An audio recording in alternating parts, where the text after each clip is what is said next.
നമസ്കാരം. ഇന്നത്തെ കുറച്ച് കൃഷിപ്പണിയൊക്കെ കഴിഞ്ഞു. ആയുധങ്ങളൊക്കെയാണ് ഇത്.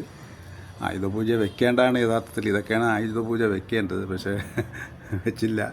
ഇനി അടുത്ത ആയുധപൂജയ്ക്ക് ഇതൊക്കെ ആയുധം വയ്ക്കും, തീർച്ച, ഉറപ്പാണ് കേട്ടോ. അപ്പോൾ ഇതൊക്കെ ഉണ്ടെങ്കിലല്ലേ നമുക്ക് ആഹാരം കഴിക്കാൻ പറ്റുള്ളൂ, അല്ലേ? അപ്പോൾ ഇത് പ്രധാന കൃഷിയെന്ന് പറയുന്ന ഒരു സംസ്കാരം കൂടിയാണ്.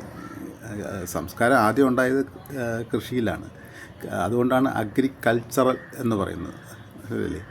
അപ്പോൾ അതിന് സംസ്കാരം ഉണ്ടായതും ശാസ്ത്രങ്ങളും ഉണ്ടായതെല്ലാം കൃഷിയിൽ നിന്നാണ്. കൃഷിയിലാണ് തുടക്കം എല്ലാ കാര്യങ്ങളും. അതായത് കലണ്ടർ ഉണ്ടായത് തന്നെ കൃഷിക്ക് വേണ്ടിയാണ്. എപ്പോഴും മഴ പെയ്യും, എപ്പോഴും വെയിൽ വരും, എപ്പോഴും ഏത് കൃഷി ചെയ്യാം, ഏത് കൃഷി വിളവെടുക്കാം എന്നെല്ലാം ശാസ്ത്രം കണ്ടുപിടിച്ച ആദ്യം അതിൽ നിന്നാണ്, കൃഷിയിലാണ്.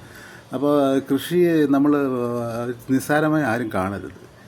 വീട്ടിൽ ചെയ്താലും വ്യാവസായിക അടിസ്ഥാനത്തിൽ ചെയ്താലും അതൊക്കെ വളരെ ബുദ്ധിയുള്ളതെന്ന് ഞാൻ പറയുന്നില്ല, വളരെ മനസ്സുള്ളവർക്കേ ചെയ്യാൻ പറ്റുള്ളൂ കേട്ടോ. അപ്പോൾ അതിനെ, കൃഷിയെ നിങ്ങൾ പ്രോത്സാഹിപ്പിക്കുക. ഓക്കെ, നന്ദി.